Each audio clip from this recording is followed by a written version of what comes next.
I know you're out there. I can feel you now. I know that you're afraid. You're afraid of us. You're afraid of change. I don't know the future. I didn't come here to tell you how this is going to end. I came here to tell you how it's going to begin. I'm going to hang up this phone, and then I'm going to show these people what you don't want them to see. I'm going to show them a world without you. A world without rules and controls, without borders or boundaries. A world where anything is possible. Where we go from there is a choice I leave to you.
I couldn't help at one point in my discussions privately with General Secretary Gorbachev, when you stop to think that we're all God's children, wherever we may live in the world, I couldn't help but say to him, just think how easy his task and mine might be in these meetings that we held if suddenly there was a threat to this world from some other species, from another planet, outside in the universe. We'd forget all the little local differences that we have between our countries, and we would find out once and for all that we really are all human beings here on this earth together.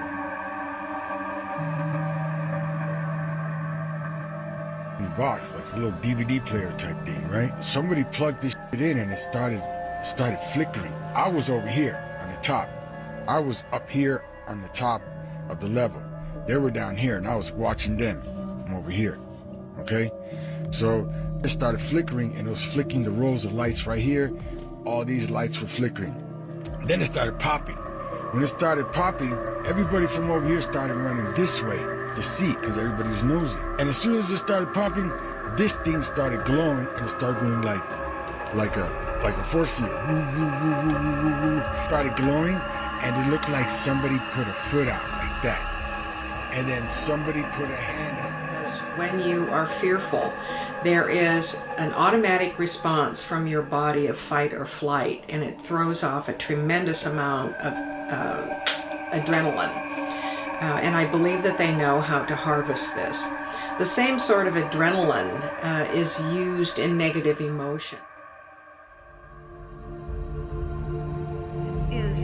This is the way entities with more dimensions of knowledge than we have. I don't say more intelligent because I know that we were created as high intellectual beings, but we're looking at one or two facets of a diamond in maybe one dimension, and they've got the whole diamond in their hand. They can spin it around and they can see all 50-some facets of this diamond. What's happening, the whole sleep paralysis thing, everybody wants to make it out to be like sleep paralysis is the thing, right? This is the big, huge paranormal thing. It's not. The big, huge thing just happened in your sleep. And you don't have a memory of it, because the same way UFO experiencers don't have a memory of what happened, but they figure it out because there's missing time. The same thing is happening with sleep paralysis experiencers. The real thing is happening in the astral. It's like the UFO. It's another form of an abduction. It's an astral abduction going on in the astral realm. And when you wake up, you don't have a memory of it. You think it's a dream. And you're not looking for missing time, because when people go to bed 5 to 8 hours a night, they don't wake up with no mental memory of what's going on. But our body, the paralyzation and the heart pounding and the sweating and the fear that we're feeling, it's not the shadow man in the corner that we're reacting to. It's not the troll on our chest or the red glowing eyes. They just very cleverly appear in some sort of scary, predictable form, whether it's the shadow man, the hat man, the red glowing eyes, the Lilith, because then our brain connects to why our body is reacting in fear.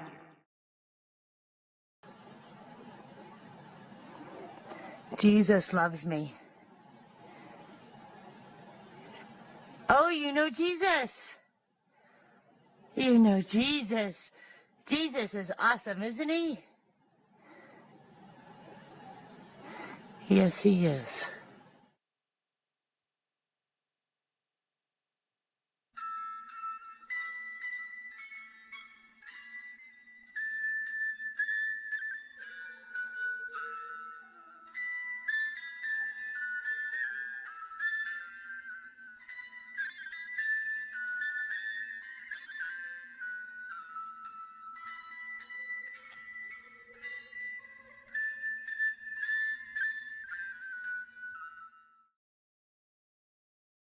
It began with a mysterious fireball falling from the sky, caught on a cop's body cam. It landed with a crash. They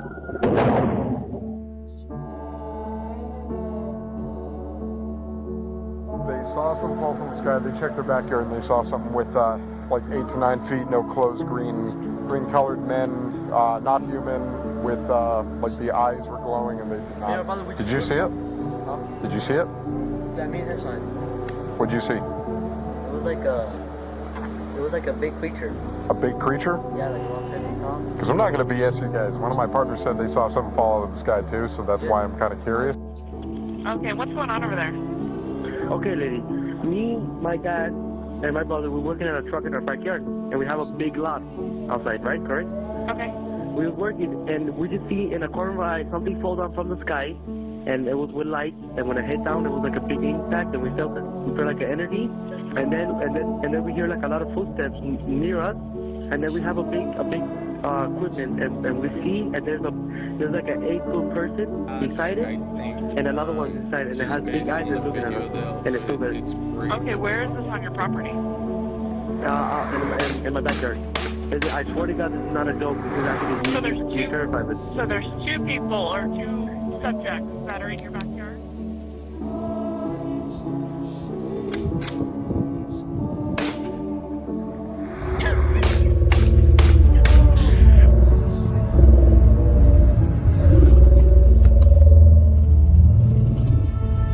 Somebody else's car. So 11:10. Maybe it's just a glitch within a few minutes. Well, clearly it's all around 11.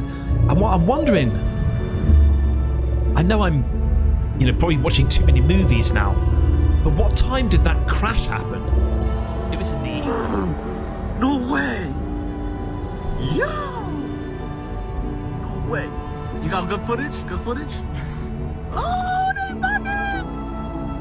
The shit fucking crashed! Prisoners of war. Negotiations. Being a listener. In Australia, Mr. Kerry Packer's cricketers are still pleading the right.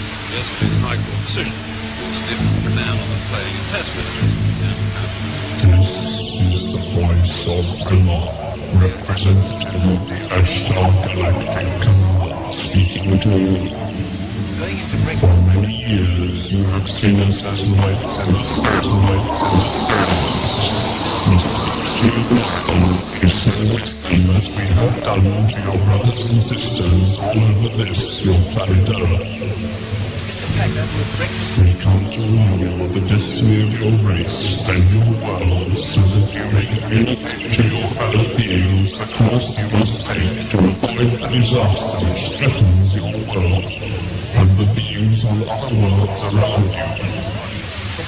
This is another that we will share in a great awakening as the planet passes into a new age of Aquarius.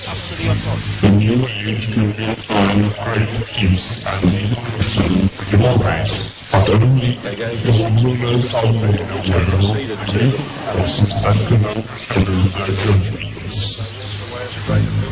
Be still now, and listen, for your chance may not come again.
on the air. Hello. Hello, Art. Yes. Hi. I don't have a whole lot of time. Well, look, let's begin by finding out whether you're using this line properly or not. Area 51. Yeah, that's right. Were you an employee or are you now? A former employee. Former employee. I was let go on a medical discharge about a week ago, and I've kind of been running across the country. Oh man, I don't know where to start. They're gonna they'll triangulate on this position really soon. Well, you can't spend a lot of time on the phone, so give us something quick. Okay. Okay. What we're thinking of as aliens are they're extra-dimensional beings that an earlier precursor of the space program made contact with. They are not what they claim to be. They have infiltrated a lot of aspects of the military establishment, particularly the Area 51. The disasters that are coming, the military, I'm sorry, the government knows about them, and there's a lot of safe areas in this world that they could begin moving the population to now, Art. But they're not doing anything. They are not. They want the major population centers wiped out so that the few that are left will be more easily controllable. Hogwarts will, until further notice, play host to the Dementors of Azkaban. Until such a time as Sirius Black is captured. The Dementors will be stationed at every entrance to the grounds. Now, whilst I've been assured that their presence will not disrupt our day-to-day activities, a word of caution. Dementors are vicious creatures. They will not distinguish between the one they hunt and the one who gets in their way. Therefore, I must warn each and every one of you to give them no reason to harm you. It is not in the nature of a Dementor to be forgiving. But you know, happiness can be found even in the darkest of times, if one only remembers to turn on the light. Dude, what the fuck is that? What is that? No, why is it black? Why has it got a black trail?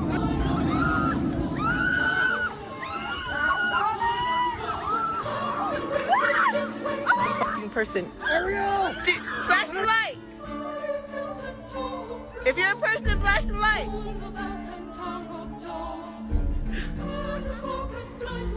Okay, maybe it's no. Oh!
¿Hay algo ahí?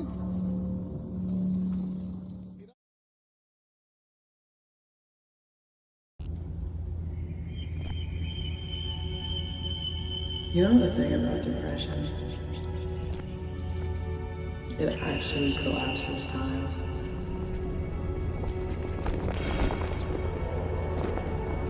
Just day after day, all of them binding together into one endless and suffocating rhythm. excruciating. So you try to remember the things that make you happy.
Of course, if we look at all the challenges, we can speak about a multi-crisis, an economic, a political, a social, an ecological, an institutional crisis.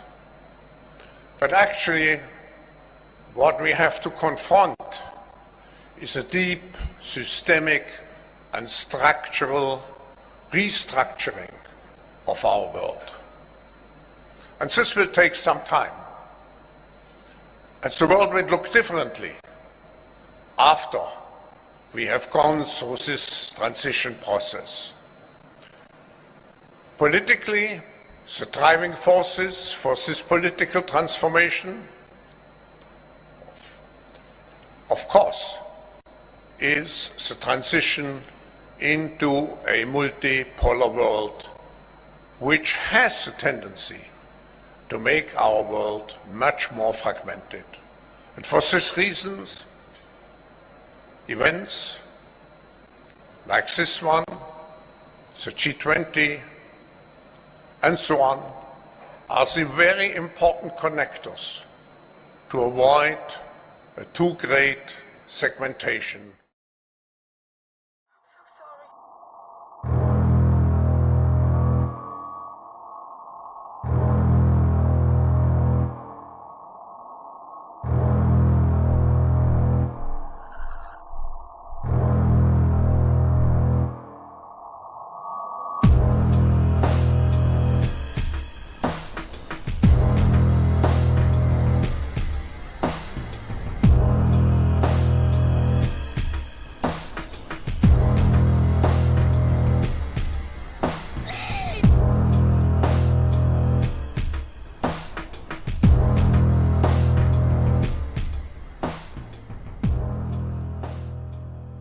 So the demons are the disembodied spirits of a Nephilim. They need something to inhabit, as I said, either a human body, an animal, an object, whatever. So the enemy knows this, right? And the enemy has access to all sorts of stuff. And he creates the grays, the big heads, the big black eyes, the little short guys, 4 to 5 feet tall. He creates the grays. He creates the grays. These are avatars. That's all they are. So let me just make sure I'm understanding the logistics of this, because I've heard you talk about it before, but I think I just want to make sure. So who's creating the grays now? The demon, the fallen angels. And fallen angels creating the grays, and that's for the inhabitation of the demons. The demon can go into it and inhabit it and then manifest in our dimension. This is why they all look very automaton-like. This is why when they see one, according to people that have been close to them, there's a slit for a mouse, basically no nose, no reproductive organs. They're automatons. They are. Karen Wilkinson calls them meat suits because it's exactly what they are. They're meat suits. The demon inhabits this avatar and is able to walk around. Oh, that's preposterous, LA. Truncated view of the supernatural, baby. Yeah. You know, Yeah. Satan's out number 2 to 1. He's building an army. Yeah. That's the whole thing with the abduction. He's building an army.